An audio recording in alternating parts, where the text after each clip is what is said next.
We're just about finished blocking in the villain. Let's go ahead and continue animating her fall.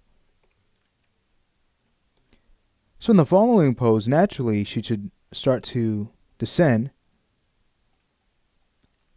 And we will also have her kind of finish her twist on this next frame. Not completely. We want to always think about the flow of the animation. So by the time she actually hits the floor will be the end of the twist. So before we get to that, let's go ahead and move to frame 26.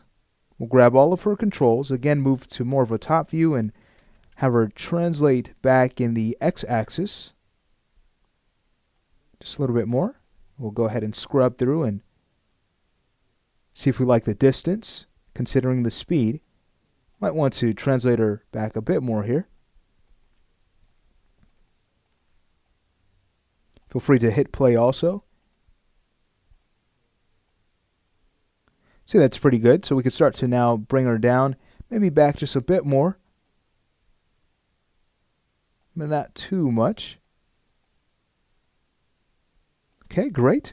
Let's go ahead and take a look at the z-axis. Chances are we'll need to move her over in that direction. So I'll go ahead and bring her over to our right just a little bit more.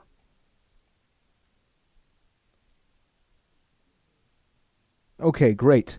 So going back to the center of gravity, we'll now want to have that rotate down and also twist around, but not so that her back is completely parallel with the floor, but getting to that point as we twist her around in the y-axis. Okay, great. So taking a look at the chest next, let's go ahead and have that rotate down in the x, but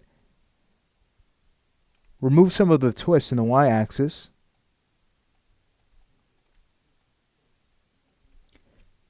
We've already animated an extreme twist the frame before in the chest, so naturally it's going to start to open up a bit more. So let's make sure that pose is there on 26.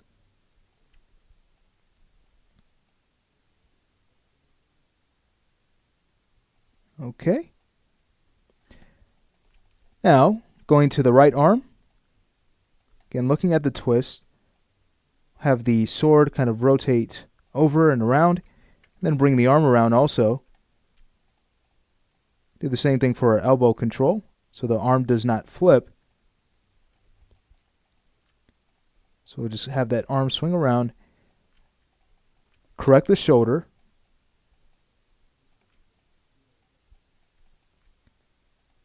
Okay, and then kind of maybe bring the sword up and around just a little bit more to fix the pose here.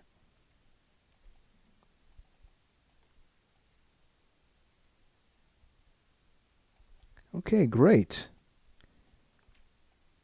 Let's see, for the next arm, we'll have that swing around. Also fix the elbow.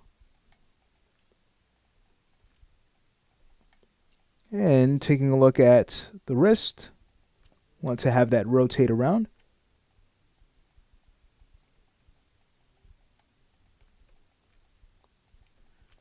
Kind of open up the palm a bit and pull the arm over to the side and fix the orientation of the wrist further.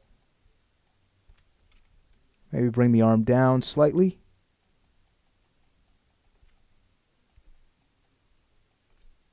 And check the pose by scrubbing back and forth between our new gesture and the frame before.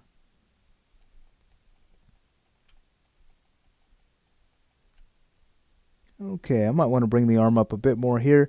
Grab the elbow, kind of pull that in as well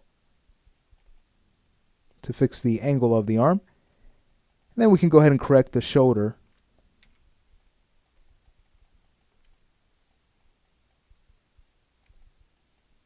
Okay, great. Now for her head, I might want to kind of rotate that, bring that around.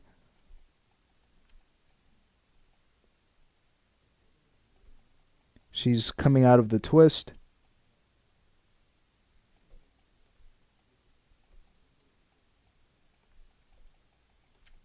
And then for the neck, add a slight change.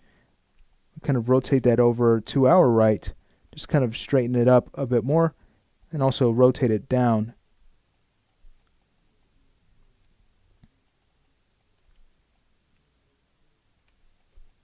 Okay, great. So for the feet, so we can see how close they are the frame before, so naturally they should start to separate out. So let's go ahead and start by grabbing the left foot control. We'll rotate that around. We'll grab the pole vector control.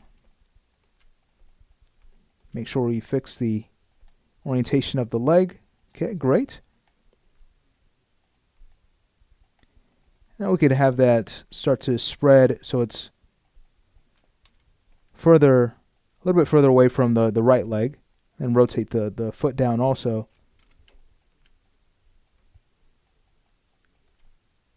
Great. So let's go ahead and tweak the right leg to finish this pose. We'll go ahead and bring the knee up, rotate the foot around, and have it angled down. And let's really have fun with our pose and create some very nice lines of action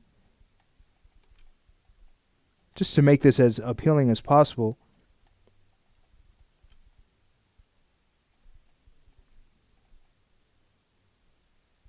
Okay, so taking a look at things, looks like the legs are down too much, so I'll go ahead and bring them up and extend them out. Okay. So I'd say it's getting there. I'd say to kind of finish up the pose on 26, maybe bringing the left leg down and also tweaking the knee so that it's out just a bit more. So we get some nice curvature in the line of action of this leg. Then for the right leg, considering where it is the frame before, it's going to be up a bit higher here on 26. So let's make sure that happens. We'll also want to, of course, fix its orientation.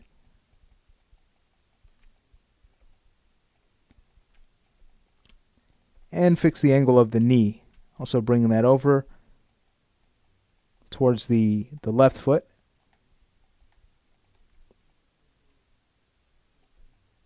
Okay, great. So I'd say we're just about there. I like to grab both of these legs and kind of move them over. Looks like she is too far over to the character's left. So I'll go ahead and just kind of move them over just a bit more. And then for the hips, again, rotate them to kind of open them up, considering where the legs are. Great. So let's say we have her hit the floor. So this is going to be a pretty fun pose. This is where the legs will start to kind of push into the chest.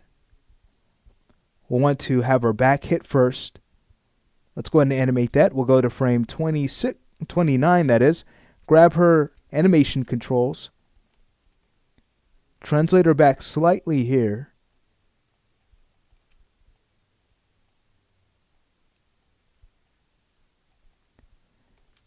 And then we'll translate her down. And now at this point, we can grab the center of gravity, rotate that around in the y-axis. So now she's reached about negative 360 degrees. Let's rotate it down in the z-axis. And now we could start to create an curvature in the back by rotating the chest in the opposite direction and really having it appear as if she's as if her back has hit the floor first before the rest of the body does. So I'll go to the back control and also rotate that up. And then take the center of gravity, bring that down. Keep in mind her twist. Let me go back to frame 29 and make sure we have our pose stored there. Now delete the key on 30. Okay, so here I'd like to go back to the chest and rotate that out so that it's almost as if she's resting more on her left shoulder.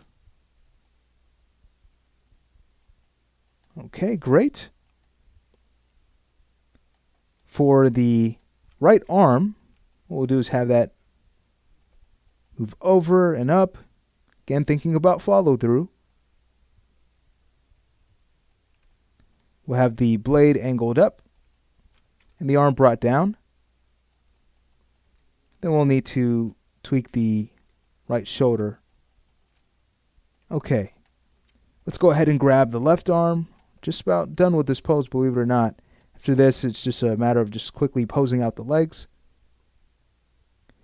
So for this next arm, see, taking a look at things, might want to go back to frame 29, make sure the pose was stored there. Delete the key on 30. There we go. We'll need to take this left arm and of course bring that up. And what I'd like to do is, again, have a lot of fun with the poses. So here we may want to consider the animation principle of breaking joints, which creates a very interesting line of action. And when played back, it, again, adds to the appeal of the character's gestures. So it's just a way of continuing the flow so that things aren't as rigid, to loosen up the character just a bit more. So again, we may consider just breaking joints here just a bit, bringing that elbow up, and the wrist, rotating that down some.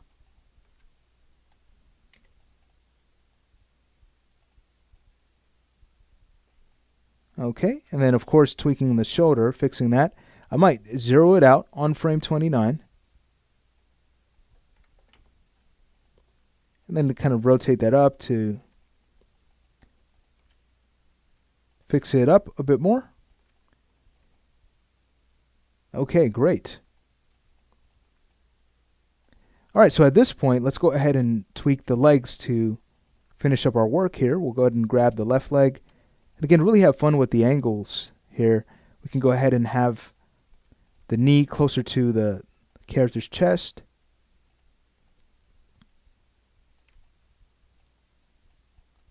But still kind of over to the side. Again, thinking about the direction she's twisted in before she hit the floor.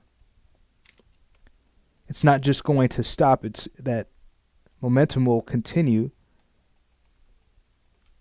Let's go ahead and grab the right leg, do the same thing, bring that up, take the knees pull vector, bring that up also. Have that out a bit more. So her knees aren't touching, but they're separated from one another. And then again, thinking about the twist, we'll have the ankle rotated towards her left foot. Okay, great. So she's hit the floor here. Just to kind of tweak this a bit more, might want to bring the leg closer into the body. Fix the knee the same way. And then for the left leg, might want to bring that a bit more over to her left, not too much. Then tweak the knee also. And then for her hips, taking a look at the line of action in the upper body, we may want to fix that by rotating the hips down in the x-axis, and feel free to translate the control also to get the line of action you need. And we could also translate the chest down, so we'll do that. Looking at her head, looks like we'll need to take the neck control and maybe rotate that up some. Do the same thing for her head, which of course will naturally happen. It's not going to interpenetrate. So let's go ahead and have the head rotate up. And there we have it. She's finally hit the floor. And this pose is actually pretty cool. Even though, again, her arm looks broken, it's going to look really nice when we play back the animation. And if it is too extreme, we can go ahead and correct the pose after the fact. But this should look really nice when it's all said and done. All right, so let's say we go ahead and stop the lesson here. We'll finish this up in the next lesson. Just finish up this pose, and we'll also start to have her come to a rest before we call her blocking pass finished and start to work on the blue character.